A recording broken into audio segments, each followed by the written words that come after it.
Wagwan, Wagwan. Welcome to the DIY Yardie channel. Welcome back if you've been here before. In this video, I'm working on a Acura TL. It's got a mysterious leak, coolant leak, and overheating issue. So the leak actually seems to be coming from the rear of the engine, and took a while to figure out where it was coming from, but I actually pinpointed it. And where it's coming from is right in this area, which is it's called the heater control valve. All right, what happens is this turns on the coolant, or it shuts it on and off from going into the heater core inside the engine.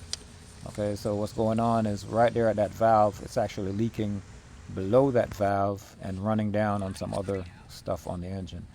Okay, so the tools we'll need is our 3/8 drive ratchet, 10 millimeter 3/8 drive extension, flat screwdriver, like this one here, Phillips head screwdriver, and pair of pliers, and also the replacement heater valve. Okay, so jumping into this job, first thing we're going to do is get some things out of my way so I can get to this valve.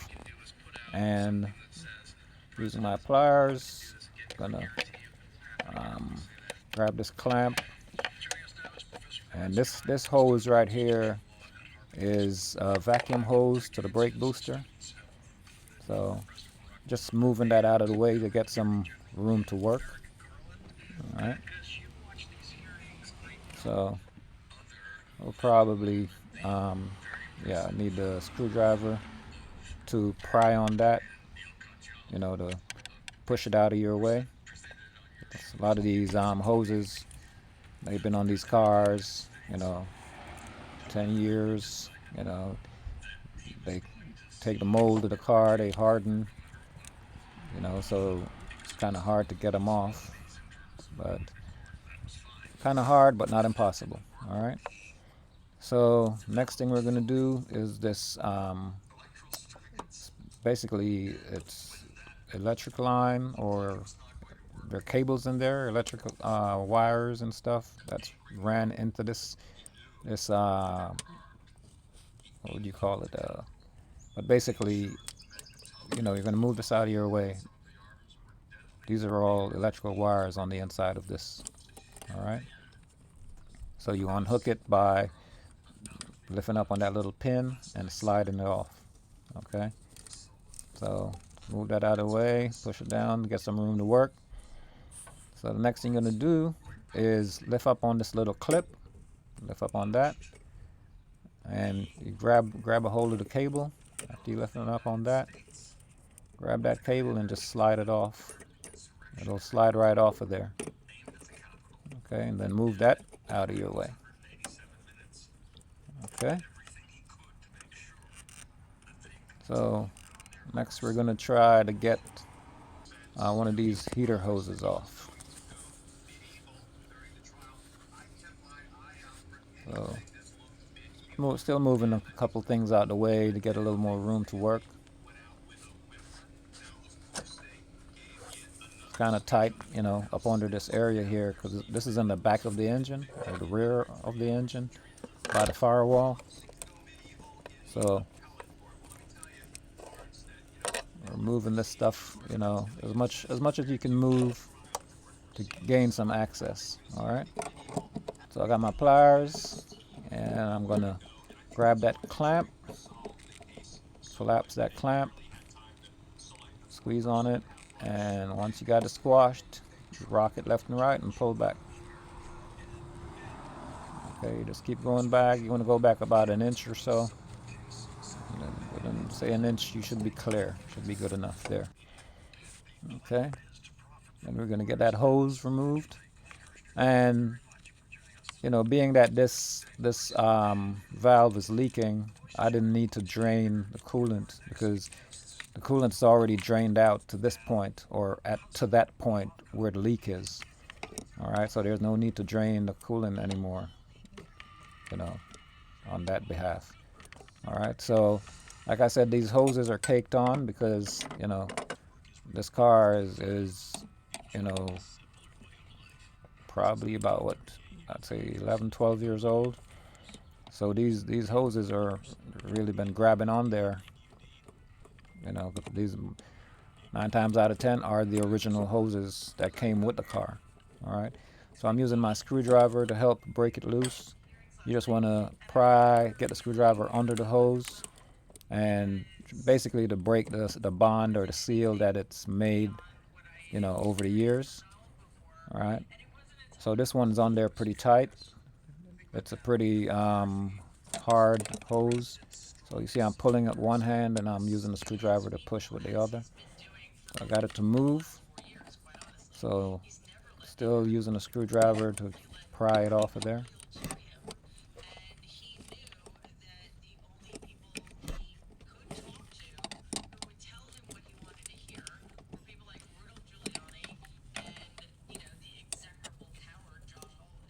Takes a little patience, but keep prying and pushing and it'll come off of there. And like I said, I didn't have to drain the coolant system any because the coolant is basically drained out right to this point.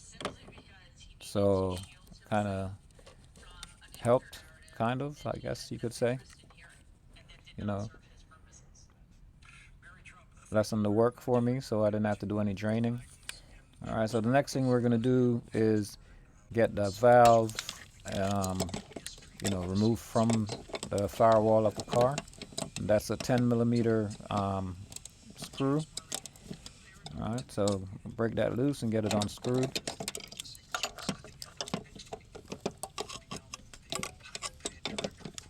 This is a Acura TL with a 6-cylinder, and you could have this issue with pretty much any car that uses this kind of valve.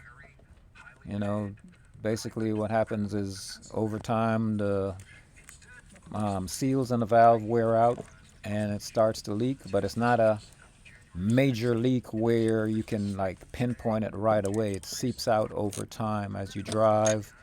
You know, the pressure from the engine heating up will make it leak, you know, a little faster. But being that it's a slow leak, it's kind of hard to pinpoint where the leak is coming from, you know. But like I said, if you have this kind of setup on your car and you're having an issue similar to this, check the heater valve. If you have a mysterious leak, overheating issues over time, this could be your issue. And also, if you find this video helpful, please consider subscribing. You know, I try to do these videos, you know, from point of view where most people, when they do videos on YouTube, they really don't go in depth and give you a lot of information. They just kind of show what the issue was. They don't show how they went about fixing it or none of that. So I try to go a little in depth with my videos and show, you know, the start, you know, diagnosis and all of that, you know, and the repair. Okay, so you can see the wetness on the bottom of this valve, and that's where the seepage was. Okay, so it would take a couple of weeks for this, for the coolant to seep out, you know. But with some dedication, I was able to locate where the leak was. And I could tell it was in the rear of the engine, but couldn't pinpoint where in the rear of the engine. Okay. But simple fix. Just took a while to pinpoint or find the leak. Okay. So getting this clamp collapsed and moved off of there so we can get this old valve out of there.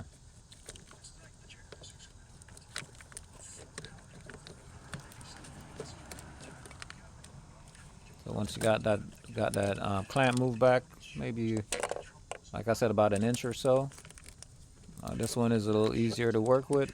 I can just use both hands, one to hold the hose and the other to rock and pull on the valve, you know, to get it out of there.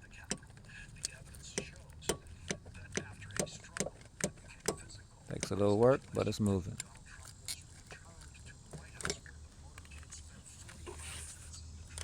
Alright, that's the old one. Alright. And you'll notice on the bottom there's a little arrow there. See that arrow pointing? So the new one has to be put back in that same position. Okay? Because it goes with the flow of the coolant. The valve works. Okay? So this is the new one. And I'll show the part number at the end of the video. Alright. The owner of this car actually ordered this offline. I think she got it for like 20 bucks, somewhere in that range. All right, so you can see that arrow right there, and you want to remember to put this one back in the same exact position with the arrow pointing in that position. Okay, so I'm gonna get these screws out of this old one, or faulty or bad one, whichever you want to call it.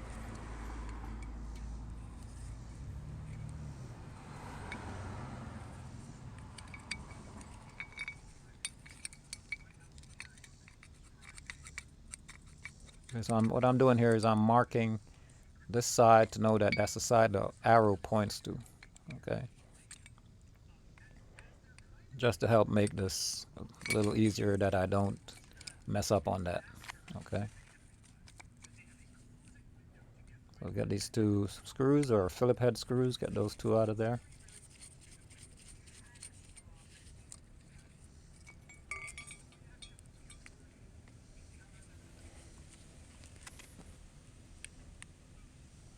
And the new one supplied with screws also.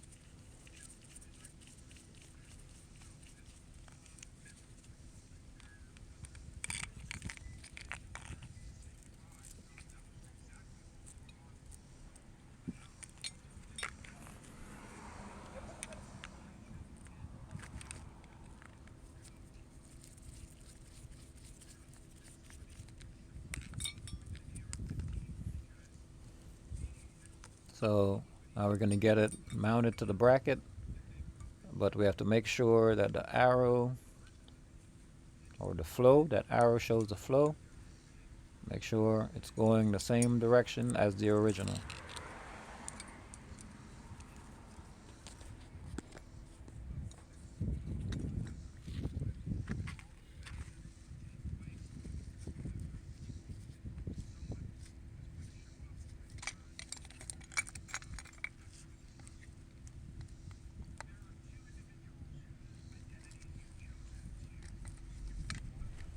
And that valve, it will fit either direction on this bracket, so you have to pay attention to that also. It'll fit the right way and the incorrect way, okay? Because it has mounting holes on both sides of this valve. Okay, I've got that torqued down pretty good. And all the way up, like I'm pushing there, all the way up is where the original one was. So that is where I have to reinstall this one.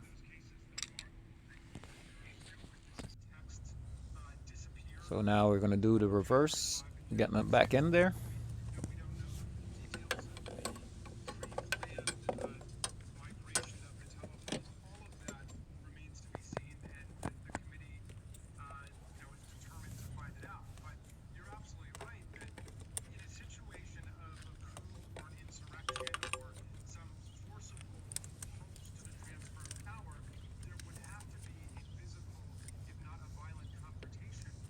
Get this hose connected or reconnected.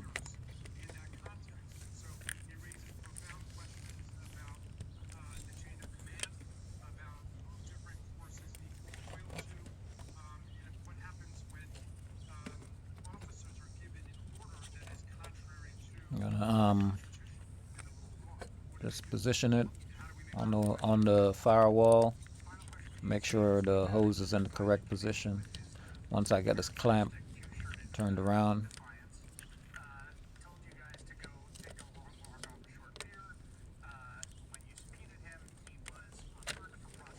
and like I said, please, if you find this video helpful, please consider subscribing. It's free to do so, no charge. It will help me to grow my channel. And you know, like, subscribe, share to someone that you you know, think may like or can benefit from watching this video, might be interested in watching this video. And also leave a comment. You know, comment also helps, believe it or not. Leave a comment with your thought. You know, what do you think? How do you think I did? What can I do to improve? And I'm here. You know, drop a comment, and I'll respond to any comments you leave. Okay. So what I'm doing now is putting it in the position of where it is. So what I'm going to do is collapse the clamp again so that the rubber or the hose, you know, can spin to the position that it should be sitting in. You know, I don't want to have, you know, too much pressure on this valve, being that it is plastic. Like a lot of these parts nowadays, they're making out of plastic. You know, back in the day, you know, I've had cars, you know, that were built from in the 70s to now. And, you know, the old school cars, they were built with, like, you know, way stronger parts, you know, steel or aluminum, but it was more metal, not so much plastic. Nowadays, almost half the engine is plastic, you know. So, yeah, be careful, you know, when you're mounting these things and how you tighten down on them and all of that. You have to keep in mind that you're working with plastic, so you can't torque down too much on certain things. All right. So we got this tightened up, 10 millimeter.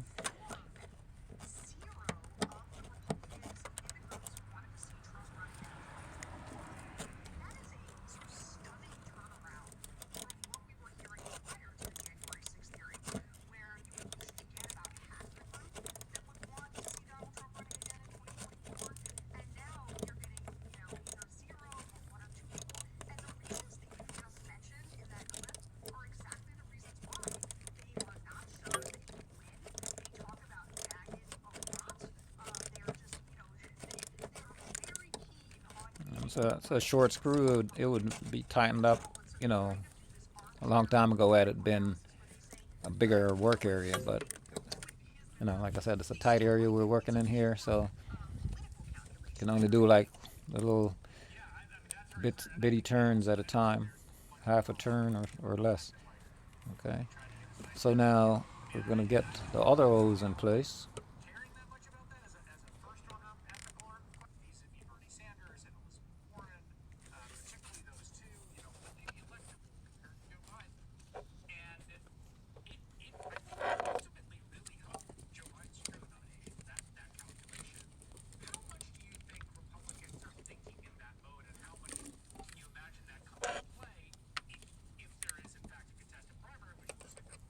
And same thing again. Got the hose on, gonna collapse the clamp and rock it until it's back in place.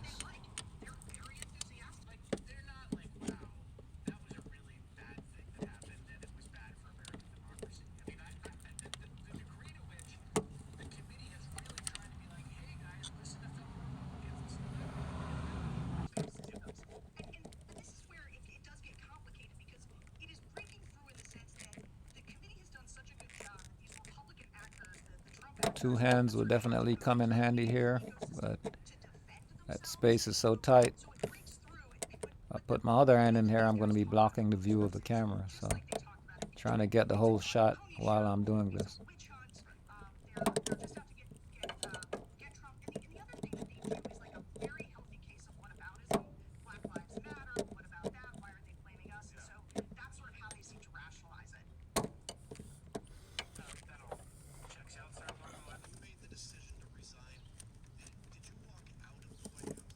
Make sure it's in the right position and seated correctly.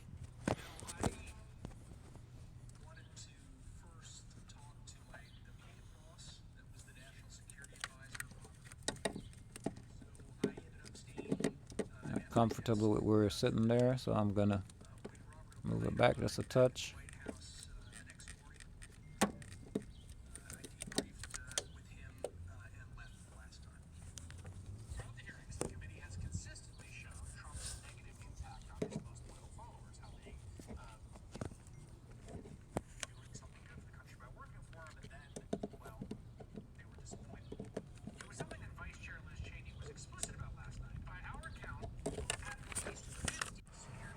Okay, looks good there to me. So now I'm gonna put the cable back in place. This is a pretty easy part here. It's just slide the cable over that arm.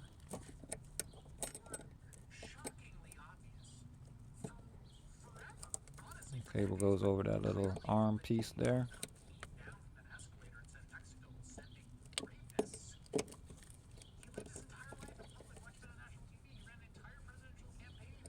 And it's locked in place. That's it for the cable.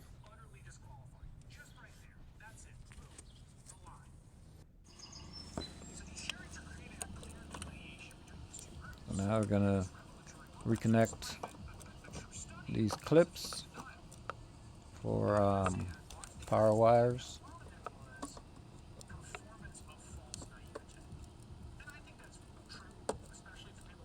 It's actually a wire conduit. That's what that is called. Clip everything back in place. This is my power brake booster. Got that back in place. That's one thing you have to remember. Anything you take loose, move out of your way, remember to put it back. Something as simple as this hose being left off can make your engine run really bad or not run at all. Okay. Okay, I'll clamp back in place. Got everything snapped back to where it came from originally. Put this also back in its holder or clamp, whatever you want to call that there. At this point, our job is pretty much done. You just want to top off the system. This is the part number. You can pause it to check it out. I am DIY Yachty. Hope this video was helpful. Bless up. Next time.